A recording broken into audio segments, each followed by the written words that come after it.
There is a feeling you have learned to stop mentioning, not because it went away, because the responses you received when you mentioned it were worse than staying silent. Someone told you it was self-pity. Someone told you to try harder, to put yourself out there, to be more open. Someone, well-meaning, completely missing the point, told you that belonging is a choice, as though the absence of it were a decision you were making, a posture you were holding, a problem that could be solved with sufficient social effort. So you stopped mentioning it, and you became, over time, extraordinarily good at performing the appearance of belonging, while the actual experience of it remained just out of reach. You learned how to fit into rooms, how to respond at the right moments, laugh at the right things, ask the questions that make other people feel heard. You became fluent in the language of belonging without ever quite speaking it as a native. And sometimes, in the middle of a perfectly ordinary evening, surrounded by people who would describe themselves as your friends or your family or your community, you felt it again. That specific, particular, almost architectural loneliness.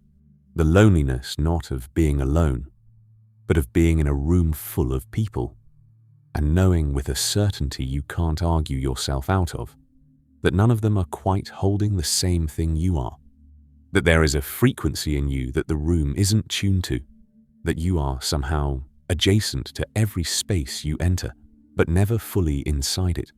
Carl Jung encountered this feeling in person after person across decades of clinical work, not as a symptom to be diagnosed, but as a signal to be understood. And what he discovered about it cut against almost everything the social world assumes about belonging, about what it is, where it lives, and what its absence actually means. He discovered that the most psychologically significant people he ever worked with, the ones undergoing the deepest and most real forms of inner development, were almost always people who felt they didn't belong anywhere, and that this feeling, rather than being evidence of a defect in the person experiencing it, was often evidence of exactly the opposite.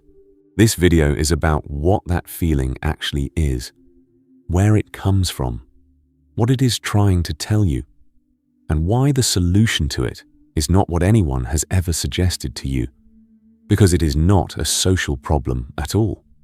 Pause this video right now and write one word in the comments.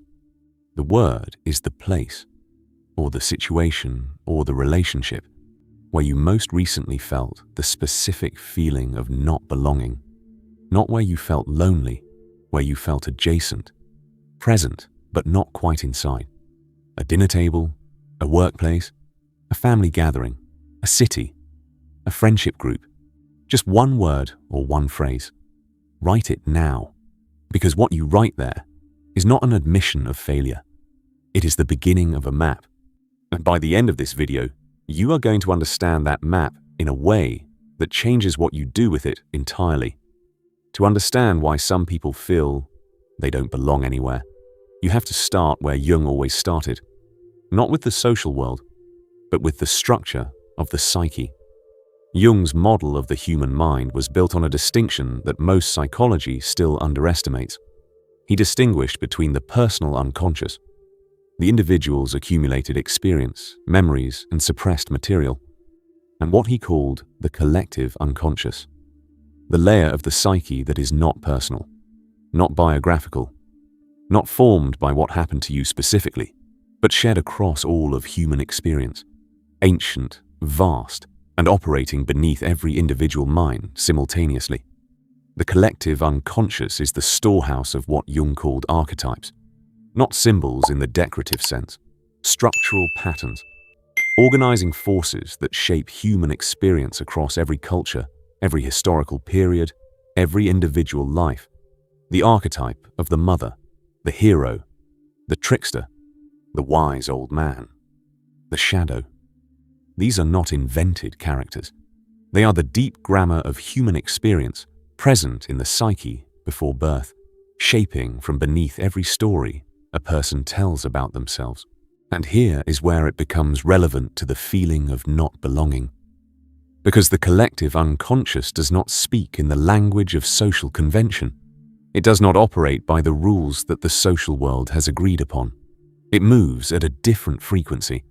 It carries concerns that are older and deeper than any particular culture's understanding of what matters. And in some people, not all people, but some, the connection to that deeper layer is unusually active, unusually present, unusually insistent. These people feel things that others don't register, sense patterns that others haven't noticed, carry questions that the social environment around them has no framework for. They are, in Jung's precise formulation, more permeable to the collective unconscious than most of their peers. And this permeability, which is one of the most significant psychological capacities a person can have, is also the source of their specific and persistent experience of not quite fitting the rooms they move through, because the rooms are calibrated to the social consensus, and these people are calibrated to something older and larger than any social consensus. They don't belong in the rooms, not because something is wrong with them, but because they are carrying something the rooms weren't built to hold. Jung had a specific term for the mechanism that makes belonging so difficult for certain people. He called it the problem of the persona. Every human being, Jung observed, develops a persona, a social face, a curated presentation of self, designed to function effectively within the particular social context they inhabit. The persona is not a lie. It is a necessary psychological tool. You cannot navigate social existence without some interface between your inner life and the outer world. But for the people we are describing, the ones who feel they don't belong anywhere, the persona presents a specific and painful problem. The interface doesn't work properly. Not because they are bad at social presentation. They are often remarkably skilled at it, having spent years studying and practicing it with the focus of someone learning a foreign language in order to survive in a country where they weren't born. The problem is what happens beneath the persona. For most people, the distance between their social face and their inner life is relatively small. The persona is a simplified version of the self, not a radical departure from it. The self that others see is recognizably related to the self that exists in private. For the people who feel they don't belong, the distance is immense. The inner life is so much larger, so much stranger, so much more complex and ancient feeling than anything the social world provides a container for, that maintaining the persona requires a continuous, exhausting act of translation, of reduction, of deciding what can be brought into the room and what must be left outside it, every time. This is the specific exhaustion of not belonging. It is not the exhaustion of loneliness, though loneliness is part of it. It is the exhaustion of perpetual translation, of spending every social interaction rendering an enormous and unusual inner life into the smaller and more standard format that others can receive. And no matter how skillfully the translation is performed, something essential is always lost in it. Something that was in the original is not present in the version that arrives. And the person watching others respond to their translated self feels, at some level they may not be able to articulate, that the connection being made is with the translation, not with them. There is something else happening in these people that Jung identified, and it is important to understand because it explains not just why belonging is difficult, but why the search for it, in the conventional sense, is misguided. Jung observed that the people who feel they don't belong anywhere are almost always people in whom what he called the individuation process is unusually active. Individuation, the movement toward becoming a fully realized, genuinely integrated self, is a process that occurs in everyone to some degree. But in some people, it is more urgent, more insistent, more consuming. It is happening at a pace and at a depth that exceeds what the surrounding social environment is organized to support. And this creates a specific form of psychological pressure, because the social world is organized around shared identity. Belonging, in the conventional sense, means being part of a group that shares enough in common: values, aesthetics, assumptions, ways of being, that the individual feels recognized and held. It means having a place in the shared structure. But the person whose individuation is running at full speed is continuously moving away from shared structure, not because they are antisocial, not because they reject community, but because the process of becoming genuinely themselves, of integrating shadow material, of developing their particular capacities, of discovering and living from their actual nature rather than the one the social world assigned them, is inherently a movement toward uniqueness, toward the particular, toward the unrepeatable specific configuration of qualities that is this person and no other. And as that specificity develops, the generic forms of belonging become increasingly ill-fitting. The group that once held them adequately starts to feel too small. The shared values that once felt unifying start to reveal their limitations. The people who once felt like community start to feel like a context they're slightly too large for. This is not arrogance. Jung was careful about this. The person whose individuation is active is not more important than others. They are simply more differentiated from the collective. And that differentiation, however much psychological richness it creates, comes at the cost of the easy, frictionless belonging that is available to people who remain more embedded in the collective consensus. The question that naturally follows is, if belonging in the conventional sense is genuinely not available to certain people, if their psychological configuration exceeds what ordinary social structures are built to hold, what is available instead? What does connection look like for someone who doesn't belong anywhere? Jung's answer was both more honest and more hopeful than anything the self-help conversation around loneliness typically offers. He observed, first, that the people who feel they don't belong anywhere almost always find, at some point in their lives, other people who carry the same configuration. Not many, often very few, but with an intensity and a quality of recognition that ordinary belonging never produces. These connections, when they happen, feel less like meeting someone new and more like recovering something lost, like speaking your native language after years of translation, like being seen, fully, specifically, without reduction, by someone who doesn't need you to be smaller or clearer or more easily categorized. These connections are rare, not because they are difficult to form, but because the people capable of forming them are widely distributed among the general population, and often not where you expect to find them. They are not reliably concentrated in any particular social context, any particular community, any particular geographical location. They appear when they appear. They cannot be engineered, they can only be recognized. Jung called the experience of recognizing these connections a form of what he named synchronicity, the meaningful coincidence that cannot be explained by conventional causality, but that carries an unmistakable quality of rightness.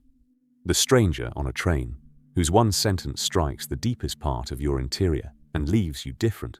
The book that arrives exactly when you needed it and reads as though it was written specifically for you. The person who appears in a context where you least expected to find them and with whom, within minutes, the translation drops and something direct and real can be exchanged. These moments and the connections that sometimes grow from them are not consolation prizes for people who cannot achieve ordinary belonging. They are a different order of experience entirely, and they are available specifically, almost exclusively, to people whose depth has been developed by the very experience of not belonging. This brings us to something that most people who carry this feeling have not been told, and that may be the most important thing in this video. The feeling of not belonging anywhere is not the wound. It is the result of having a wound, yes, but it is also the result of something else, something that has been developing alongside the wound, and in many ways because of it. Something that ordinary belonging, had it been available, would have prevented. The people who belong easily, who slot into groups without friction, who feel genuinely at home in the social context they move through, are, in many cases, people whose inner life conforms closely enough to the collective consensus that the conformity doesn't cost them much. They belong because they fit. And they fit because the larger and more unusual dimensions of their psychological life have either not yet developed or have been successfully suppressed in the service of social cohesion. The person who doesn't belong is carrying dimensions of inner life that exceed the consensus. The depth that makes the translation necessary is not a defect, it is a development, one that happened often at significant cost, through isolation, through the particular ache of watching others connect with an ease that felt perpetually unavailable, through years of trying to find the configuration of social context that would finally make the feeling stop. But the development happened. The depth is real, and the depth is not separable from the not belonging. They are the same thing, experienced from different angles. Jung believed, and his clinical observations supported this repeatedly, that the people who carry the feeling of not belonging are, in many cases, the people whose inner development has simply outpaced the available containers.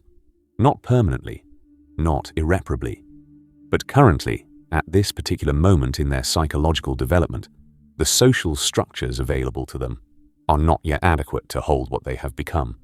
This is not a permanent condition, but it is also not something that changes by trying harder to fit into structures that are genuinely too small. It changes, Jung observed, in two ways. The first is the development of the relationship with the self, the capacity to be genuinely at home in one's own inner life, to find in the interior world the belonging that the exterior one cannot provide.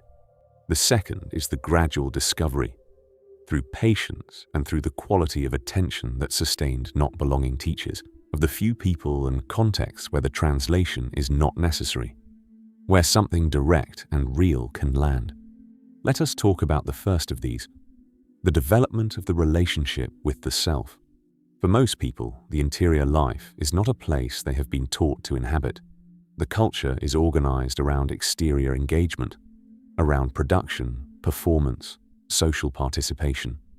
The idea that the interior world could be a source of belonging, that one could feel genuinely at home within oneself in a way that was sufficient, not as a substitute for external connection, but as its own complete thing, is almost entirely absent from the cultural conversation about loneliness.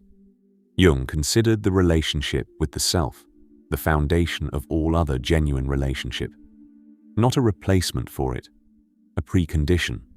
The person who is genuinely at home in their own interior, who has met their shadow, who has engaged with the unconscious material that their particular life has generated, who has developed a working relationship with the archetypes that most specifically pattern their experience.